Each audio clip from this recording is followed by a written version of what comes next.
Welcome to the Filipino American Women Project, a podcast show that shares stories and life lessons told by individuals living or have lived in America that are of Filipino descent and identify as female. I'm your host, Jen Amos, a fellow Filipino American woman, and I'm excited for you to join us. Let's get started.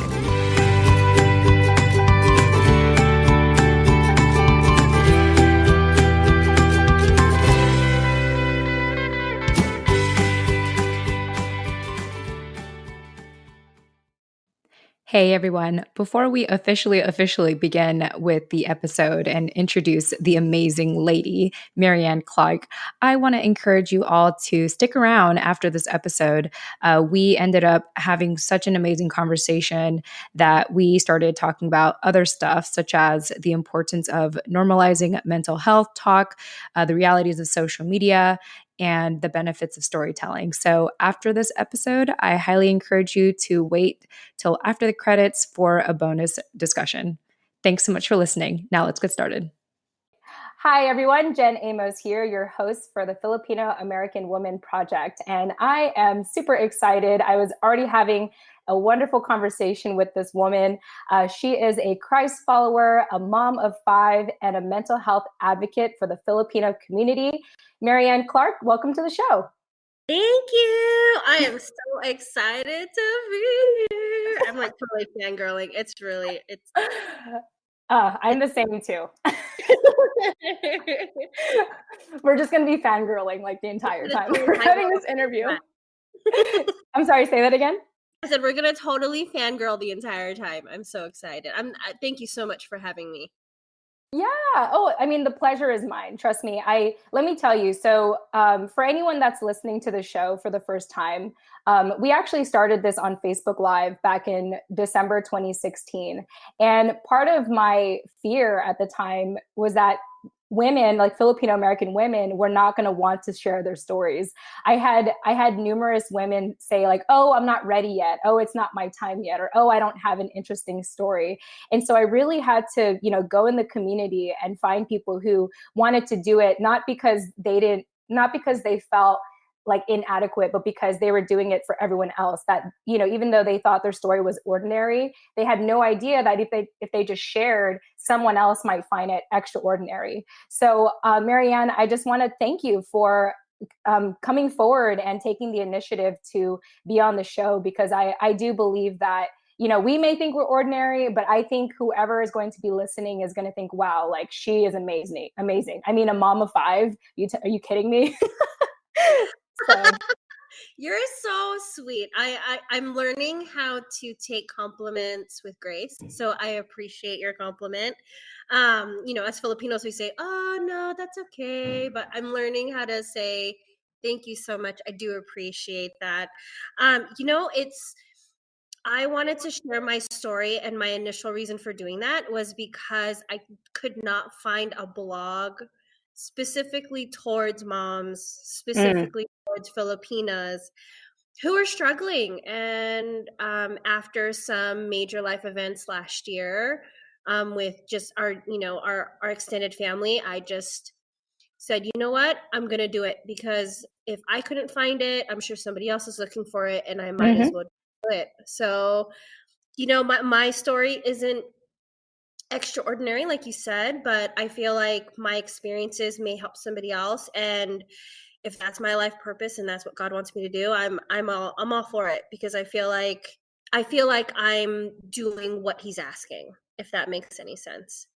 Yes, and before we started this recording, I completely agree. Is we don't realize what we're doing, how impactful it can be to other people. But even if that's not the case, like having our Heavenly Father like using us as a living sacrifice, I think is more than enough, and I'm sure he's very pleased that you went beyond yourself and saw, you didn't stop yourself because of whatever insecurities or whatever mental blocks you had. You decide like, you know what, I'm going to do this because this is where he's telling me to go, and I'm going to trust him.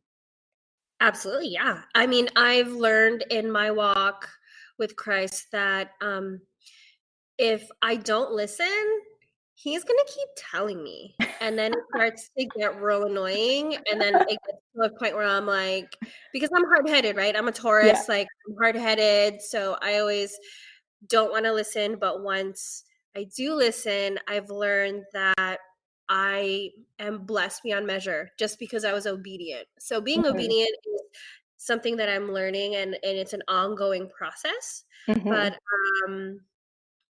I really feel at home in helping and serving others. And, we do that in our local community as well. So, you know, I'm I'm good with serving others and helping others in their journey if that makes them better versions of themselves. Yes, absolutely. So, speaking of which, why don't we talk a little bit about how you're applying that in your life today? And before we get to that question, let's talk a little bit about your background and what makes you a Filipino American woman, and then we could talk about what a typical day looks like for you and how you feel like you're serving today. Sure. I am born and raised Bay Area. Uh, so Bay Area. And so like hella Bay Area. I I always tell love it. people, it's like, I'm so hella Bay Area. It's not even funny. Born and Maryann, raised, I can't even believe you're a mom of five. I love it. Like I love it. You sound well, like you're one of my girlfriends my age. I love it. okay, I'm gonna tell you right now, I may sound cool, but if you talk to my children, they're gonna tell you I'm not. So, but I've been saying hella since I don't know, forever. Yes. I lived in the South Bay. My husband is from Daly City. Like this is how Filipino we are. When you know that I lived in Milpitas and he lived in Daly City. So, and we met via a friend Hmm. um on AOL. That's how old we are. Oh my gosh. I remember AIM just when it was about to end. So, okay. Yeah, no. We met through his friend or whatever. Anyway, that's another conversation for another time. But born and raised Bay Area, I'm the oldest of three daughters. My parents immigrated to California, I think in 1963, 1965. So I am first generation Filipino American. I am a recent transplant to Arizona. I live in Hmm. the East Valley, more specifically Gilbert, Arizona. We Hmm. moved out here about a couple years ago. I mean, and we love it. It's culture's different Hmm. because now we grew up as not a minority in the Bay Area, and it's Hmm. very diverse. And then we've moved to a more predominantly white LDS community, which is fine because I really do love the community and what they have. But we've also really built a strong foundation with a local church here, and we call it our new church home. Oh, good. And I don't know if I just totally didn't catch this, but what made you move to Arizona? Oh, because the Bay Area is hella expensive. Oh. And I have 5 children, Jen. So I must, I've been a stay-at-home mom for years. I know that sounds Hmm. really crazy, but I've been a stay-at-home mom. It was just a priority for us in our family. My husband really has just been the single income, and because Hmm. we have 5 kids who are growing up and need to go to college and probably get married, Hmm. it was important for us to be able for our money to spread farther. Hmm. And because of where we lived in the East Bay, it just didn't seem like that was going to work. So we actually only had a 5-year plan where we lived in the East Bay. It Hmm. turned into a 10-year plan. And then the plan really, we never reached our goals for that plan. So what we decided to do was to look elsewhere, and we actually heard God calling us to Arizona a long time ago. It's just we never listened. Um, Love it. and yeah, we never listened. This goes back to you saying how stubborn you are. I'm very stubborn, and anybody who knows me knows I'm stubborn, but I'm trying to be better. Um, but I love yeah, that you're and self-aware. You're I self-aware. am That's very part of self-aware. it. I'm very self-aware. I will tell you that I'm a mess 99% of the time. And my kids will tell you that because I forget things all the time. But and here's the thing. The funny thing is, once we allowed God to to work in our lives, I'm going to tell you that, and I'm going to write about this in the blog also, how God brought a family of 7 on a single income with 2 dogs Oh my gosh. to Arizona. It sounds next to near impossible, but when I share that story, because I actually am writing it because our house anniversary is coming up in a couple weeks, so it's just Oh, yeah, so it's just crazy, and I've been reflecting a lot on it, and it's an amazing story, and yeah, and I mean, I don't want to take up all the time in this, but God really moved so many things, and we basically moved in a 3-month time span. We decided, and 3 months later, we were in Arizona. wow. Yeah. I have to say, I have a lot of what I call mom friends. And for whatever reason, like, because when I was back in California, I currently live in Virginia now, a whole other story about that for another time. But back in California, I had a lot of mom friends that I made in my church groups and stuff. Yeah. And I have always had this admiration for anyone that's a mom, because I have a dog, but it's nothing compared to being a mom. I can only imagine. And just, just to hear like everything that you all did. And, like I said, we recently road tripped. We actually a year ago, we road tripped from California to Virginia to start a new life. And it was a lot of work to do it. But, you having 5 kids and 2 dogs, and now you're going to have your house anniversary. Yeah. um, I it just shows that anything is possible, given any circumstances. And I just want to, highlight that and say how much I admire that. And I can only imagine like the challenges that came along the way, but it sounds like you did it and you're settled, and this is your new life now. It is. I mean, as a transplant, I think the hardest part is that in the Filipino community, we really do rely heavily on family. And the hardest part about leaving the Bay was to not have the convenience of having family close by. Mm-hmm. But on the flip side of that, when we do get together, it means so much more. So, I think sometimes when we are close to family, we take it for granted. And then now that my sisters, we don't all live in the same city. I have a sister that lives in San Diego. I have a sister that lives in Campbell in Mm-hmm. California. And we're all spread out. But when we're together, we love it. Like our kids all love it. We all have kids. We all have families. Um, my mom and my dad love it when we're home. So, I think we cherish each other more because we don't Mm-hmm. live together. And I think sometimes we forget that. Yeah. Yeah, definitely. No, I think that's really awesome. I'd love to dive into what your typical day looks like now. And you've mentioned that your favorite thing is restorative yoga. And also prior to this call, we were talking about how you're in the early stages of launching your blog. So I'd love to hear more about that. And sorry, before we get into that, I think that's one thing that moving shows us, because I had, like I mentioned, I uprooted my life about a year ago. I lived in San Diego for 20 years, and I was already fairly close to my family, but I got a lot closer because I got a lot farther, if that makes It's sense. true. And so I love to hear that, even though you're this transplant and you feel you're like the minority in your neighborhood, you don't let that entirely affect you, because you know where your roots are. And also you've already established this community at your local church. And I think that's really awesome, because, even when for myself, when I moved out here, it was hard. Like I didn't have anyone other than my husband and my dog. And so I think it's beautiful that, I think that's the beauty of having family, or at least your immediate family, is that you weren't moving by yourself. You're moving with this big, your big family of 5 kids and 2 dogs and your Oh, husband. yeah. So And my husband and all of our things, Jen, all of our things, which we probably should have still downsized probably like 30% of the things that we brought. We really still donated so many things. I mean, I think that the one advantage I think about building a community around you when you don't live near a family is that you get to choose who you spend time with.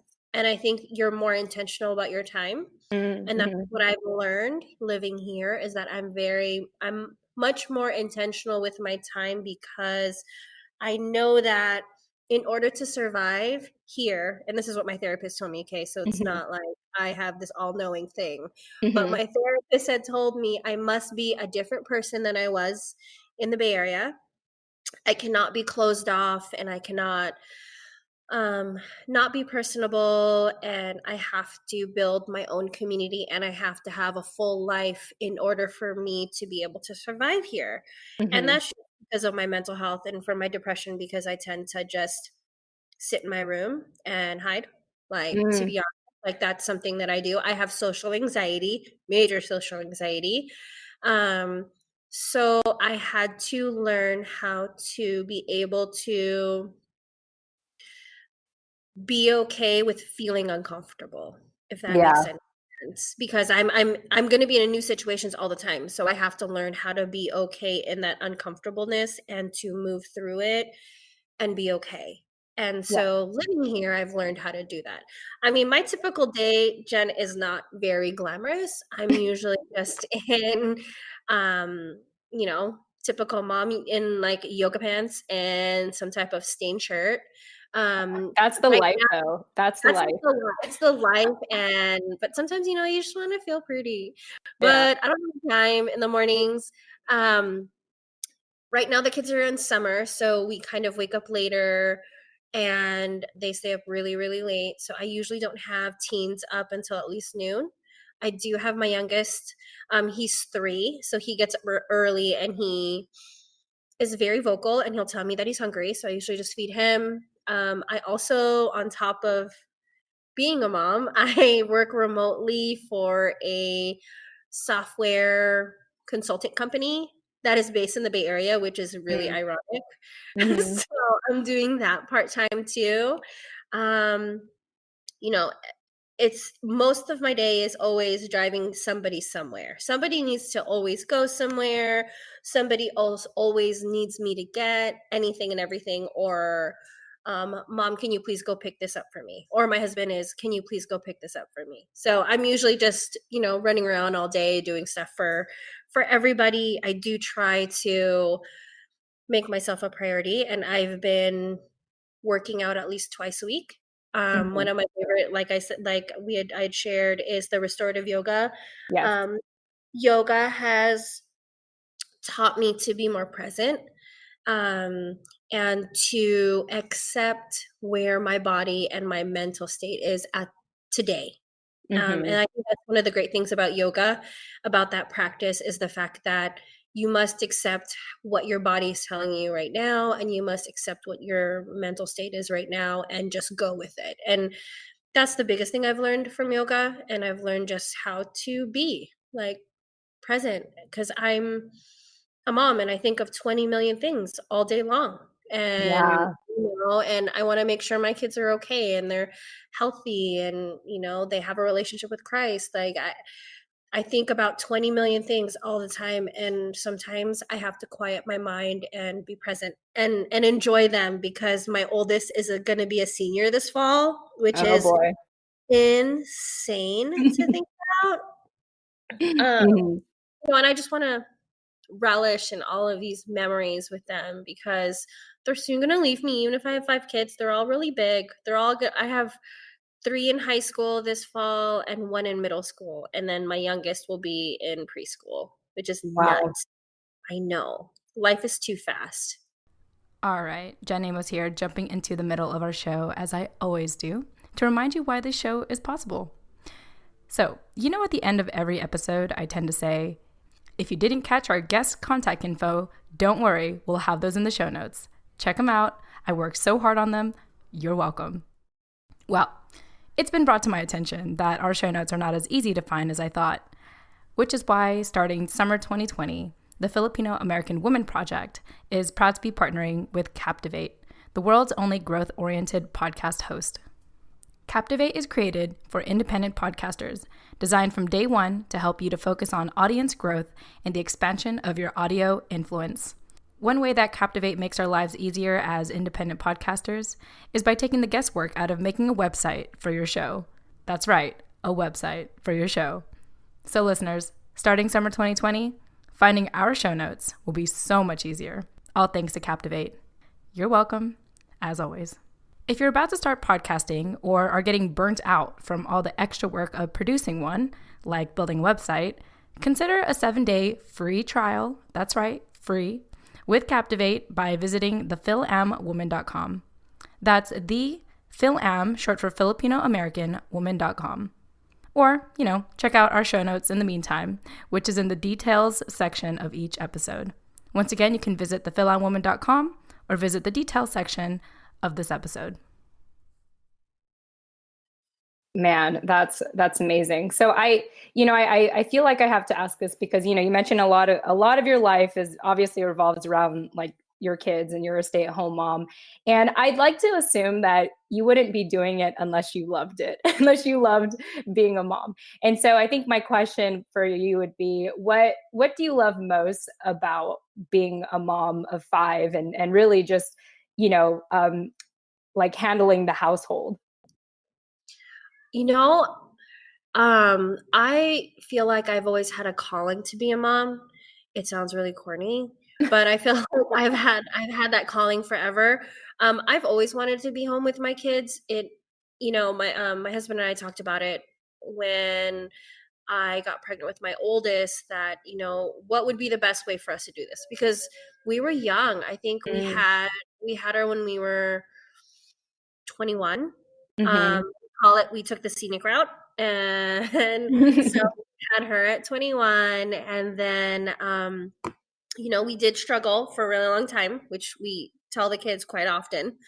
You remind them like, hey, remember we struggled for you. Don't forget that. We struggle for a lot. Filipino parents always do that. You have to remember, like, this is what we did. But and I really just wanted to be there for my kids in a way that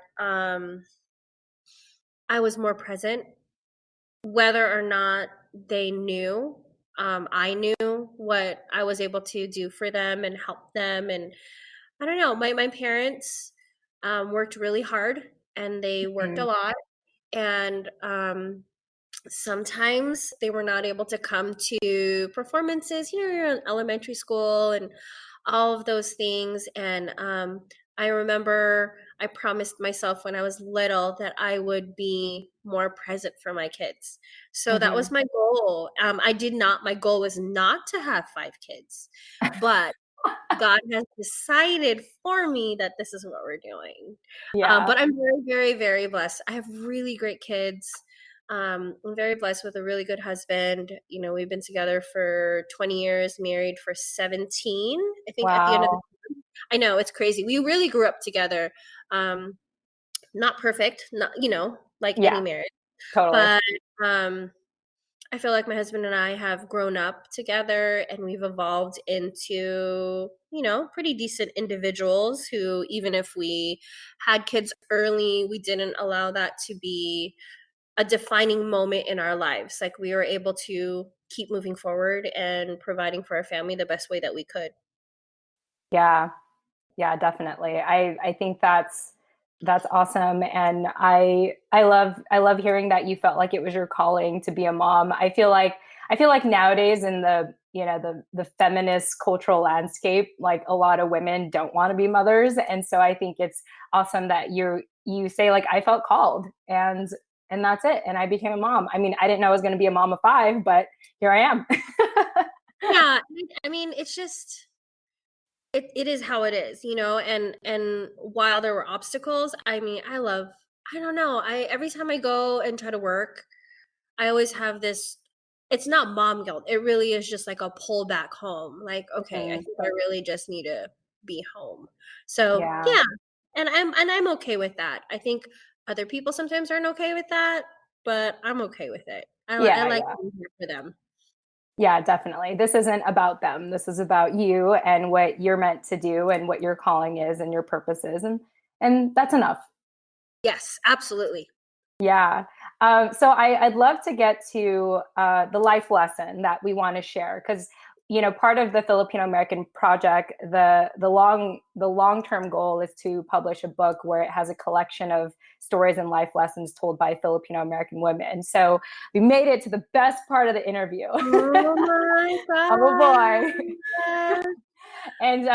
And so you had mentioned prior to this call, there's two things that you pointed out that that you mentioned that I'd love to talk about. And first of all, the reoccurring theme you brought up throughout this entire interview and even prior to getting started is your relationship with Christ.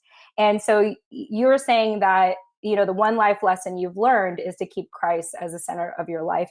And I'd love to hear why, and maybe a defining story that led you to, do that and put Christ in the center of your life. Right. Sure. I grew up Roman Catholic, Filipino Roman Catholic, going to church every Sunday, never really understanding what that meant. Mm-hmm. And then in my early 20s, when I had my oldest, I really wanted to turn my life around because I was not necessarily the best teen ever. I snuck out of school. I've cut school. I did a whole lot of things that I don't know how my parents loved me through it. And to this day, I still have no idea, because my kids aren't like that. And I think it's just, I'm already having a hard time with regular teens that just kind of have regular teen stuff, that Mm-hmm.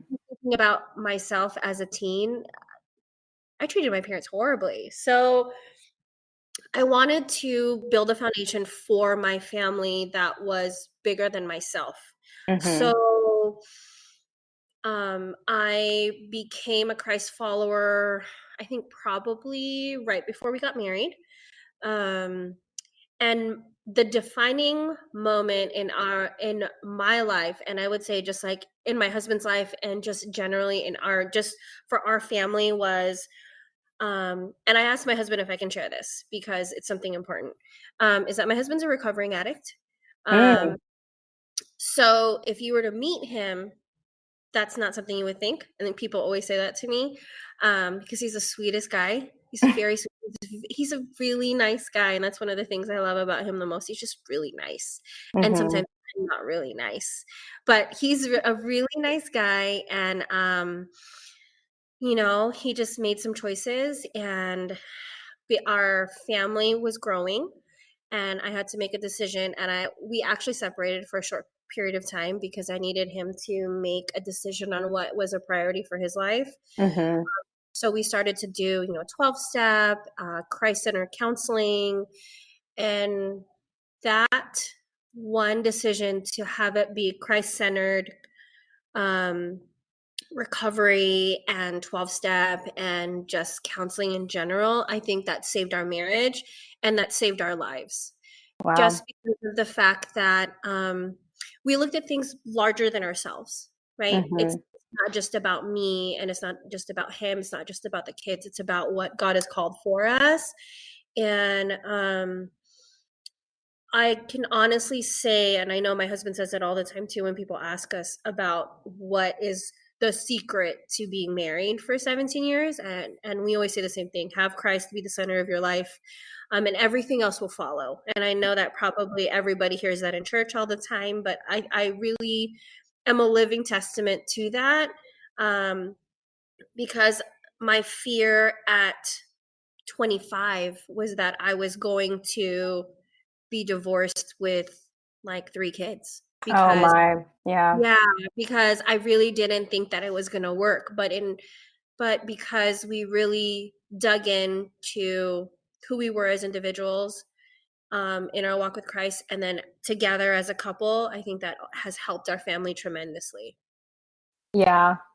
That's amazing. It's always good to, there's a lot of, I guess you can say, non-believers out there. And sometimes I think the best way to overcome non-believers or what have you is just telling your story. It's like, hey, I don't know if this is going to work for you or not, but this is what has happened to me because I decided to put Christ in the center of my life. And I love how that's not just a mantra for you, but that's for you and your husband. And, I think that's really part of your success. Is it's not about just you and your husband, taking care of the family. It's having Christ in the center of all of that, and I think that's really beautiful. Oh, thank you. Yeah, we try. It's not perfect, but I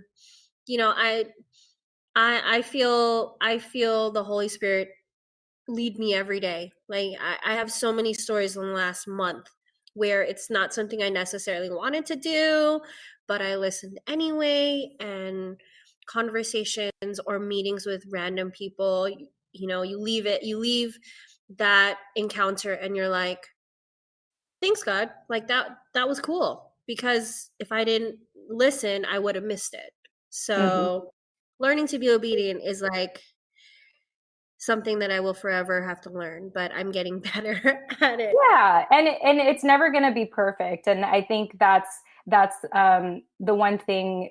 Like that's why I feel like I have this unconditional love and trust for God, because he shows, like, he constantly forgives me, and that's the whole idea. We're not perfect followers, right? We just have to keep getting back up and asking for forgiveness and just moving forward and realize, like, yeah, like I'm imperfect, but I'm a display of God's love. Like he doesn't need me to be perfect for him to love me and to use me, so yes. All yes.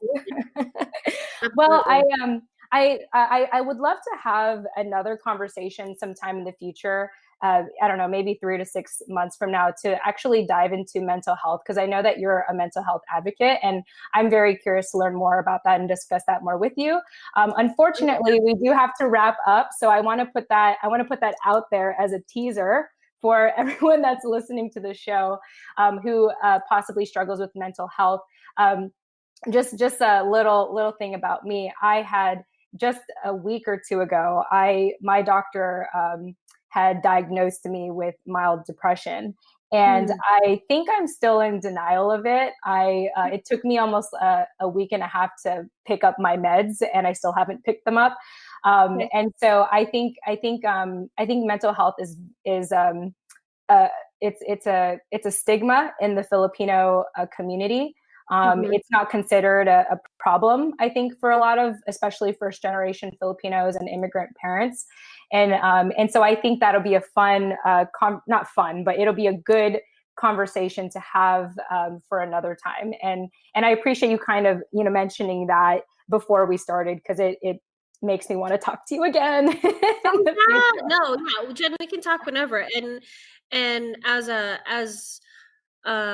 Filipina who has depression and anxiety, and it's taken me a long time to even be okay with saying that. Mm-hmm. Taking the first steps to help yourself is very important. So I applaud you for even just doing that. And I applaud you for picking up, for just taking those steps. And while it's hard to accept, you will feel okay once you start doing things like take your meds and other self-care things that, work for you. So I'm here, if you ever need somebody to talk to you about that, we can talk offline or whatever you want, or, Yeah, text me. I really don't thank care. you. I'm very open when it comes to helping people in our community, because of the fact of there's such a huge fear and Yes. shame and guilt and all of those things, and I just I want you to know it's okay, and you will be okay. Well, thank you, Maryann. I really appreciate that. Oh, and that's my dog. Maryann, it's been such a pleasure having this conversation with you. I love how vibrant you are and how transparent you are with your life, and how I'm sure, like you did mention, that you have social anxiety and stuff. And I just want to thank you for, if this was you stepping out of your comfort zone to share your story today, I want to thank you for doing that. And I feel connected with you, and I'm looking forward to possibly future shows together. All right. So everyone, if you are interested in learning more about Maryann Clark, you can find her on Instagram, Twitter, and Facebook at The Filipino Mom. She also has a blog, which I'm excited to follow and see it grow and progress. You can visit her blog at Maryann, thefilipino mom.blog. All righty. So we're about to wrap up. I want to thank you again, Maryann, for taking the time to share your story. I just wanted to see if you had any closing thoughts or anything you want to say to listeners, future listeners, anyone that's going to listen to this now or later. Oh gosh. No pressure. No pressure, because it's gonna be recorded forever. I mean, first and foremost, I want to thank you for just starting this project. I think that takes incredible just vulnerability and strength to do. It's not easy to start anything new. So I applaud you for doing this. I would just say to all of the Filipino community and just anybody who's struggling with mental health, to that it's okay. It's okay to not be okay. It's okay to be sad. It's okay to struggle, but you're not allowed to live there.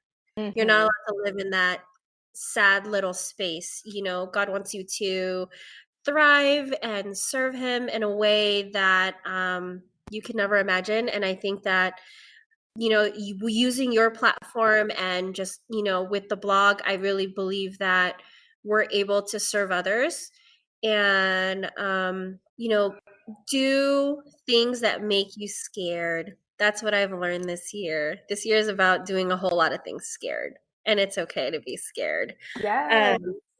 It's Love so it. I do a lot of things scared now, and even if that means I'm terrified, it's okay. But you know, it's going to be okay for those people who are struggling, and you know, ask for help and know that you asking for help allows you to heal yourself as well as anybody around you, your community around you. You healing yourself really does heal the community around you. So I love that. That's a good PSA for for I've heard that a lot, and I really do believe it, because the tools that I've learned, I've taught to my kids, who then have taught to their friends, and I've taught, you know, tools that you learn in therapy or group therapy. I've taught to my sisters, and they've taught them to their, you know, and through everything that I've experienced, it helps the community heal, because you don't know any better, you know. Destigmatizing or not talking about your feelings doesn't help you. We really need to talk about our feelings, and it is okay to be sad or, you know, anything like that. All right, this wraps up Maryann Clark's story. Thank you so much, Maryann, for sharing your story and your life lessons and giving all of us just encouraging words. I'm super grateful for you. Now, as I mentioned at the beginning of this episode, we had an amazing conversation that we actually continued it afterward. So I'm going to be playing that next part after the outro music. So stick around and you get a bonus episode or bonus discussion of 15 minutes talking about more discussions on mental health and social media and other fun topics. Here we go. And there you have it, everyone. Thank you so much for listening. Please subscribe if you'd like to hear more stories and life lessons told by the Filipino American woman. If you're interested in sharing your story, please contact us at thefilipinoamericanwoman@gmail.com or find us on Instagram at thefilipinoamericanwoman. Until next time.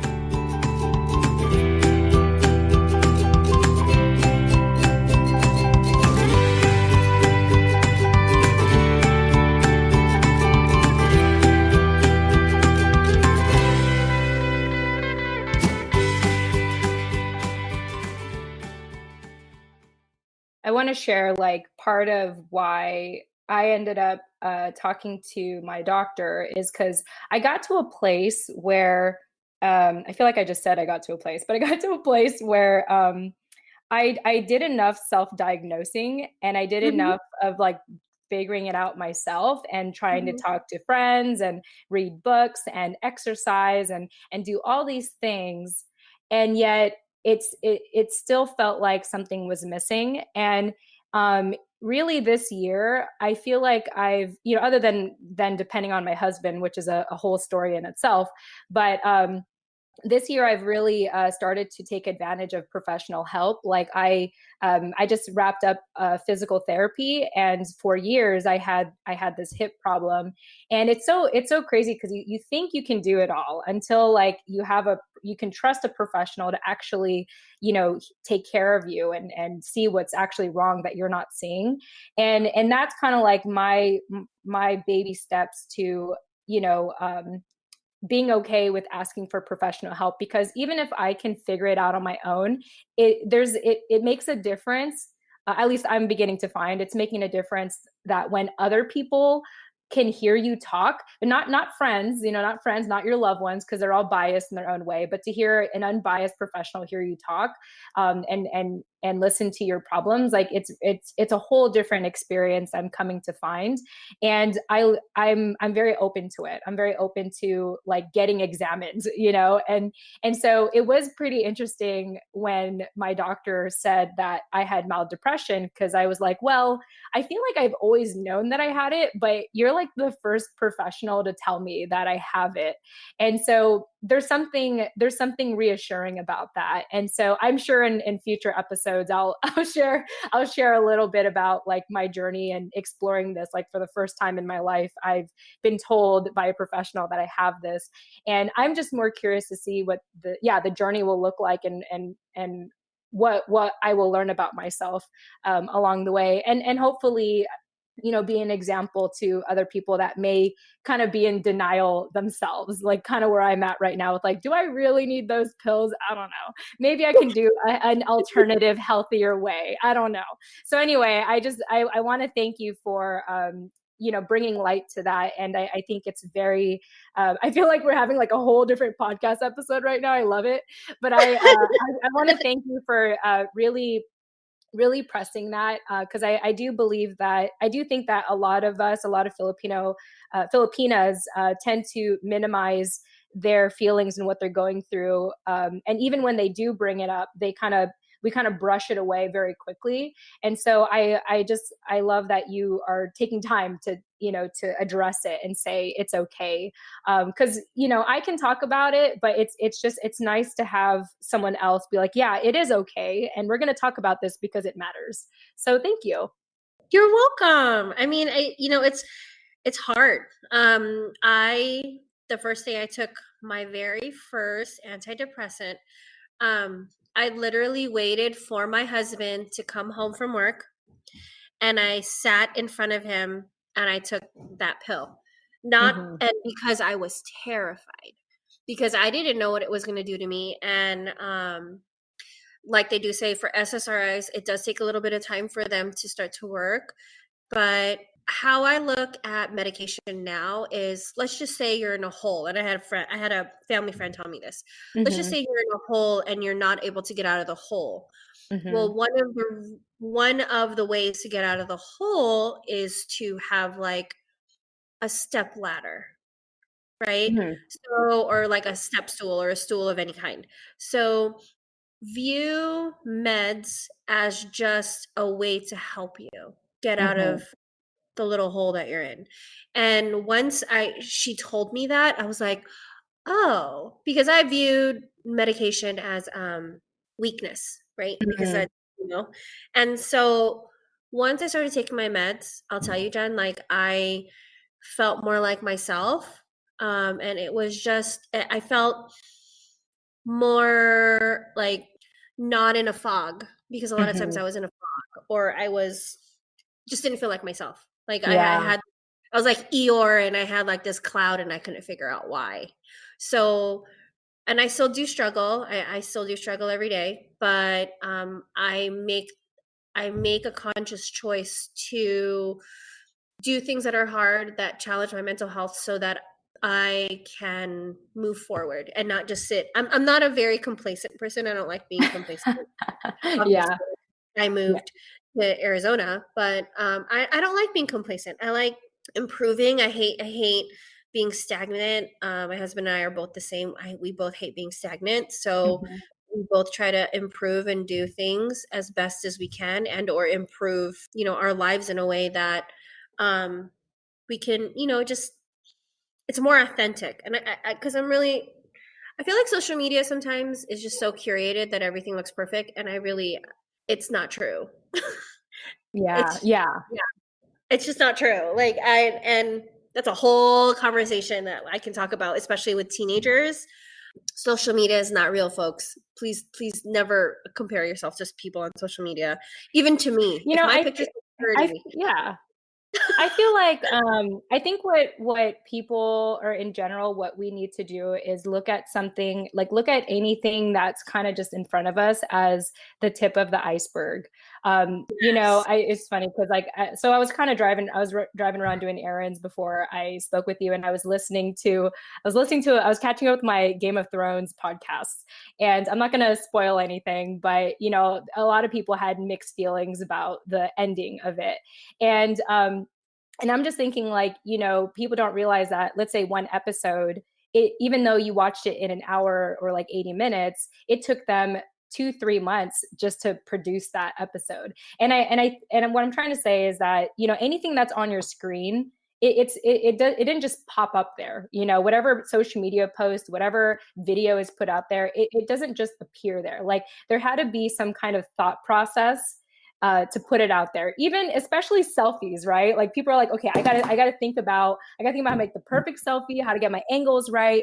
And you only get to see that for a second when you're going through a feed, but there was a lot of thought that was put into that. And so I feel like when we look at things, to not just, you know, judge it by its cover, but to understand that there was a lot of things that went behind that, you know, for you to just see it in that 1 second, you know. And I think it's something to contemplate about, and think about, and be, you know, just be more, just be aware of, so that just like you said, you're not just going through someone's feed and you're comparing your life to them, and it's like, those are only highlights, you know, like that's not, you know, if we followed anyone around with a camera, you know, for an entire week, like 90%, maybe 99% of the time, it's really boring. It's like, why am I watching this person my life sleep? is Why am I so watching them sleep? boring. Yes. People are always like, how do you do? I don't know. I just, you know, my life is very repetitive and tedious. And that's what I tell people a lot. I do love being with my kids, but a lot of days I tell my husband, this is so like tedious and repetitive that sometimes it's annoying. And it's just how life is, you know? But yeah, I can take one quick picture of me smiling with my son and you assume that he's super well behaved and not a crazy kid. And no, he's a really crazy kid. Yeah, it's like that one moment, it seemed perfect, but behind the scenes, it took forever for him to even just sit next to you and listen to you and want to take a picture with you. Yes. Oh, I have to bribe him with so many things in order for me to just have him sit. He's a boy. He's a 100% boy. You know, I have 4 girls, and having a boy is, I feel like I'm raising an alien, because I don't even understand. I don't understand it. Yeah. I don't have the same body parts as he does. Like, I don't understand. I just recently potty trained him. That was very stressful because I don't understand what to do with those parts. I love it. I love it. No. At least you have your husband, because he can provide that perspective. I mean, when he's home. When he's home, but like, you know, I don't know. It's boy parts are very, I don't understand. Like, I don't. And it's just funny because he just thinks, you know, my son just thinks differently. He's a climber. Mm-hmm. So he likes to stand on everything. He has a very, very vivid imagination. So he can go from playing something to jumping off a coffee table or a chair. And, you know, he's a superhero. Right now he's Spider-Man. He's literally jumping. I can see him. He's jumping up and down, and he's Spider-Man. I love it. You know, but yeah, I would, you know, I'm so thankful for you and just doing this, and, you know, giving me this opportunity, because I really do. I feel like we need to help our community out a little bit. Yeah. That's how I feel about, like, just in general. Yeah, I think you know, the purpose of this project started was because when I wanted to look up stuff about the Filipino American woman in particular, there's not as much information out there about us. And so all we're trying to do is normalize like sharing our stories and saying, yeah, we're here, we're American, we live here. We may be dark skinned, but we do live this American lifestyle with a mix of, our cultural background. And I think, and that's all we're just trying to do is having that conversation. And even if we're scared to do it, we need to do it for other people who are just as scared. And when they see that, oh, they can just have a casual conversation, no big deal, I can do that too. I can talk about my issues as well. And so, hopefully this our conversation today has touched one of our listeners. And I want to invite everyone that's listening to, if this episode resonated with you, you can actually visit our show notes, and there's a way to leave a voice message. And so if you have anything you want to say or anything you want to add, you can just drop a voice message for us. And who knows, if we have enough messages, we can bring on Maryann again to continue the conversation. What do you think about that, Maryann?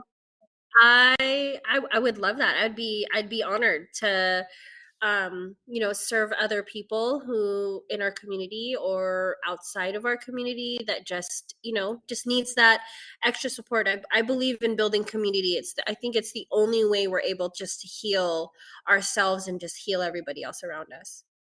Yes, absolutely. Well, I think this pretty much wraps our interview today, Maryann. I love how we kind of had this 2-part episode, just talking about your story and then getting into mental health and then talking about your son and his different body parts. But yeah, I want to thank you so much. And, for everyone that's listening, I want to invite all of you to be part of the conversation. Please leave us a voice message or shoot us an email or hit us up on Instagram. I'm pretty active on there. I see all of you, and I thank you all for, really being part of this new and growing community. Okay. Final words, Maryann. Anything else you want to add before we wrap up? Oh gosh, final words. You get a second chance. Oh my God. I would say the biggest thing I've learned this year for myself is to do it scared. So if there's something that God is calling for you to do, and He's been telling you for a really long time to do it, and you're terrified, do it terrified, because you don't know what's on the other side of that.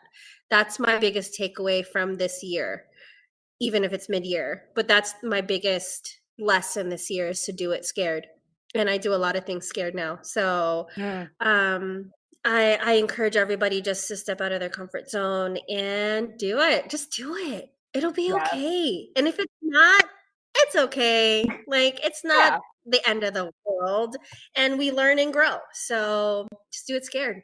Awesome. Well, I'm going to go ahead and wrap up this call, but thank you so much, Maryann. I appreciate your time, and I can't wait to have another conversation with you. Absolutely. Anytime, Jen. I'm so honored that you want to do this again, because I was just like, okay, cool, I'll do this again, and then this will be good.